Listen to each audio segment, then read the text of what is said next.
Buenos días, buenas tardes, buenas noches, dependiendo de la hora que estés viendo este video. Vamos por la lección número 13.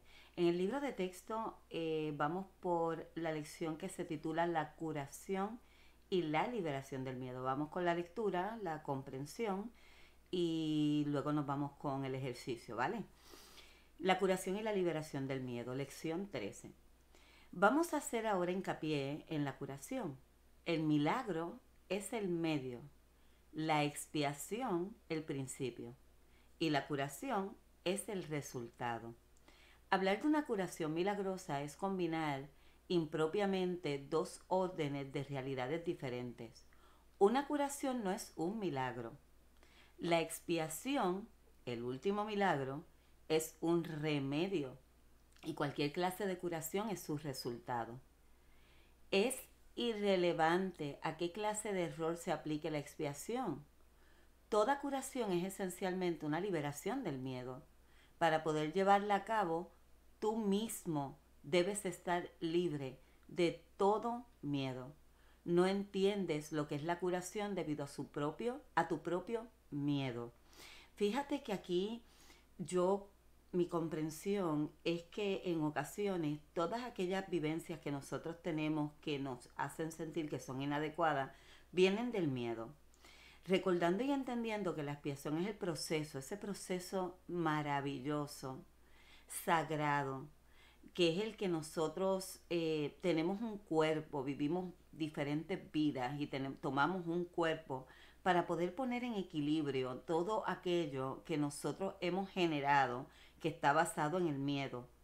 Cada vez que nosotros vemos una de las experiencias que tal vez son procesos sagrados que nos van a nosotros enseñando y poniendo nuestra energía en un orden, ¿verdad? Todos aquellos actos que nosotros hemos hecho, poniéndolo en un orden ya basados en el amor, nosotros lo vemos como inadecuado.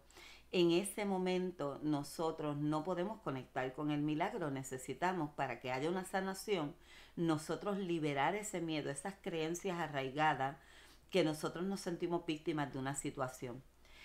Un paso importante en el plan de la expiación es deshacer el error en todos los niveles. La enfermedad o la mentalidad no recta es el resultado de una confusión de niveles.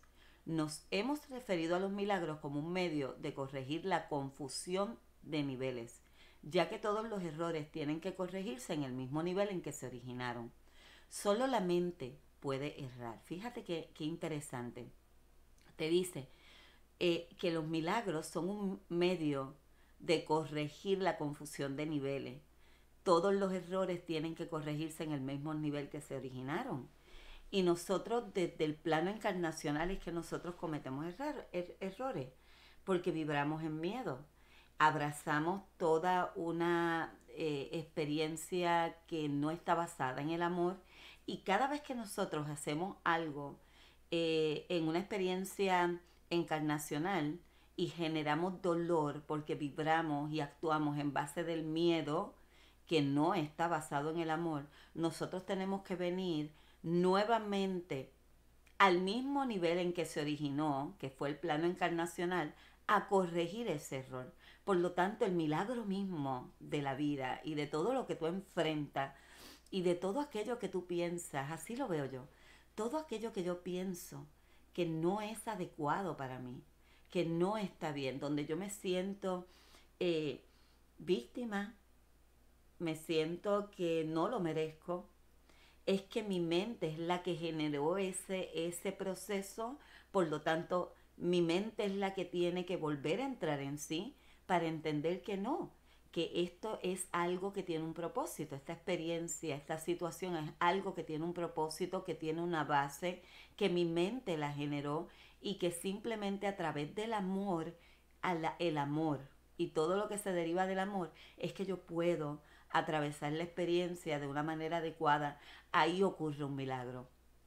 El cuerpo no puede crear y la creencia de que puede, que es un error básico, da lugar a todos los síntomas físicos. Las enfermedades físicas implican la creencia en la magia. La distorsión que dio lugar a la magia se basa en la creencia de que existe una capacidad creativa en la materia que la mente no puede controlar. Solo la mente puede crear porque el espíritu ya fue creado.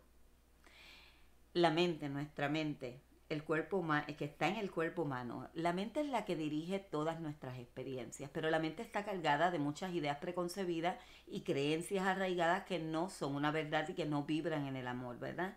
Y ella es la que crea todas estas confusiones. La mente por sí sola no puede hacer una creación, porque el que tú estés en este cuerpo requiere del espíritu. El espíritu es el que eligió cuál es el camino para hacer un balance en todos esos errores que tú has perpetuado en otras vidas, en vidas anteriores, en tu pasado, ¿verdad? Entonces la mente por sí sola no puede crear, porque se sostiene en el espíritu. El espíritu es el que elige cada una de tus experiencias. Si fuera tu mente la que elige las experiencias, tú no atravesarías por problemas, por conflictos, porque tu mente justo te lleva a rechazar esos conflictos, porque te crees no merecedor. Y esa perspectiva desde ese punto es la que crea los conflictos. Solo la mente puede crear porque el espíritu ya fue creado, ¿ven? Y el cuerpo es un recurso de aprendizaje al servicio de la mente. El cuerpo simplemente es lo último, el reflejo de todas tus otras partes internas, de lo que es tu mente y lo que es tu espíritu. Es un recurso, el cuerpo es un recurso para el espíritu. Tu mente es la que crea el conflicto en base a todas sus creencias, todos sus pensamientos. Los recursos de aprendizaje no son lecciones en sí mismos. Su propósito es simplemente facilitar el aprendizaje. De por sí, un recurso de aprendizaje no tiene poder para producir verdaderos errores en el aprendizaje. Un recurso que escoge el espíritu para que tú aprendas una lección o pongas en orden algo que ya te envolviste en situaciones previas, no tiene el poder de producir verdaderos errores en el aprendizaje. Más bien es tu mente la que puede o aprender de la experiencia o rechazar la experiencia y quedarte en ese papel produciendo más errores. El cuerpo es sencillamente parte de tu experiencia en el mundo físico, más refleja todo aquello que tú no puedes resolver. Fíjate. Se puede exagerar el valor de sus capacidades y con frecuencia se hace. Todos los remedios materiales que aceptas como medicamentos para los males corporales son reafirmaciones de principios mágicos. Tú le estás esos medicamentos para una condición son reafirmaciones de principios mágicos. Eso va a curar o a sanar esa parte de mi cuerpo que ya está en desequilibrio, cuando en realidad el desequilibrio ocurrió por otras razones mucho más profundas que tienen que ver con los errores de la mente que está vibrando en miedo, con esa incapacidad de la mente de atravesar ciertas experiencias, esas resistencias. Este es el primer paso que nos conduce a la creencia de que el cuerpo es el causante de sus propias enfermedades. El segundo paso en falso es tratar de curarlo por el medio de agentes que no son creativos, porque tú eres un ser muy creador. Tú has creado esa situación, esa vivencia, de alguna u otra manera, ¿verdad? Esto no quiere decir, sin embargo, que el uso de tales agentes con propósitos correctivos sea censurable. No te están diciendo, no te tomes los medicamentos. A veces la enfermedad tiene tan aprisionada a la mente que temporalmente le impide a la persona tener acceso a la expiación. En ese caso, tal vez sea prudente usar un enfoque conciliatorio entre el cuerpo y la mente en el que algo externo se le adjudica temporalmente la creencia de que puede curar. Y es que la mente es muy poderosa. Fíjense cómo nosotros, una persona, por ejemplo, sana, pensando que tal vez la cruz de Caravaca va a obrar un milagro. Y la mente es tan poderosa que utiliza ese recurso para sanar. Pero es porque lo creyó, lo entendió, lo asumió, lo abrazó con toda su fuerza y eso se dirigió a una sanación. Pero dentro de ese proceso, para que esa sanación ocurriera, tiene que haber habido una conciliación de la mente, tal vez un estado de aceptación dentro de lo que está viviendo para que pueda conciliar. El valor de la expiación no reside en la manera en que ésta se expresa. De hecho, Si se usa acertadamente, será expresada inevitablemente en la forma en que le resulte más beneficiosa a aquel que la va a recibir. Esto quiere decir que para que un milagro sea lo más eficaz posible, tiene que ser expresado en un idioma en el que el que lo ha de recibir pueda entender sin miedo, y voy a hablar de eso un poquito. El propósito del milagro es elevar el nivel de comunicación, no reducirlo mediante el aumento del miedo.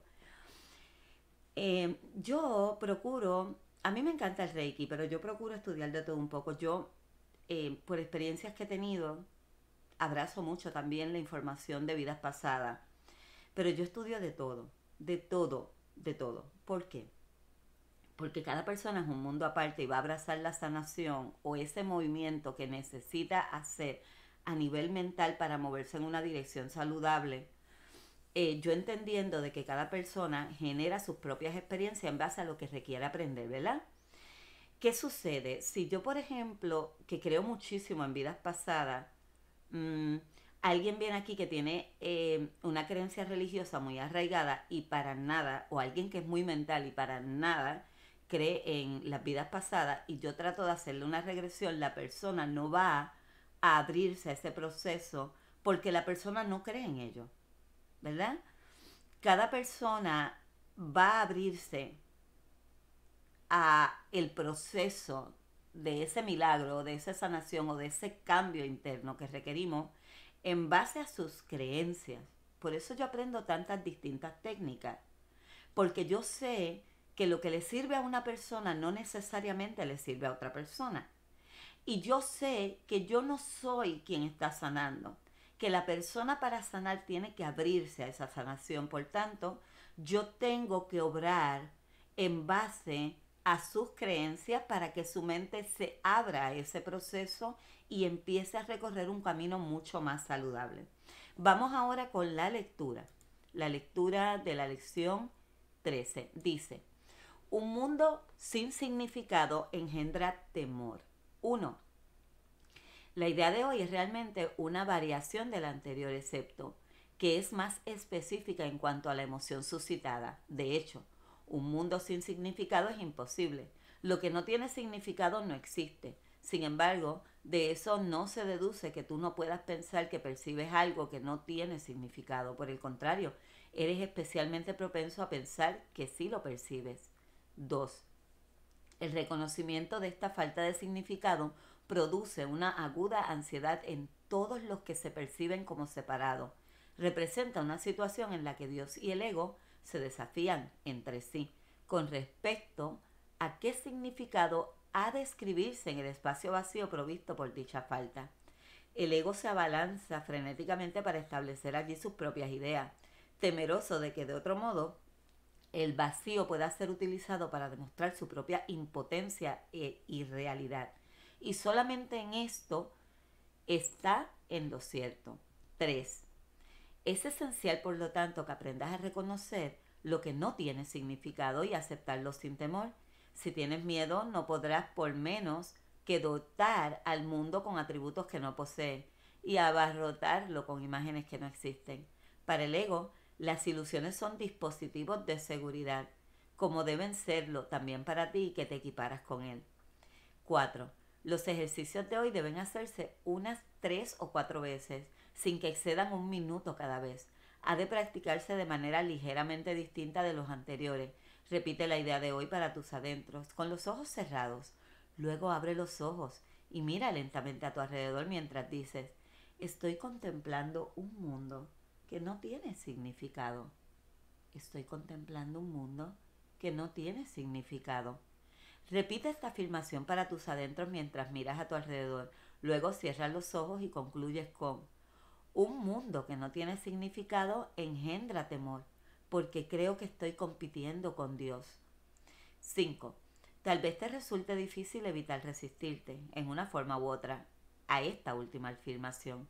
Sea cual fuere la forma en que se manifieste dicha resistencia, recuérdate a ti mismo que en realidad tienes miedo de esa clase de pensamiento debido a la venganza del enemigo. No se espera a que a estas alturas creas esta afirmación y posiblemente la descartarás por considerarla absurda. Observa cuidadosamente, no obstante, cualquier señal de temor patente o encubierto que dicha afirmación pueda suscitar.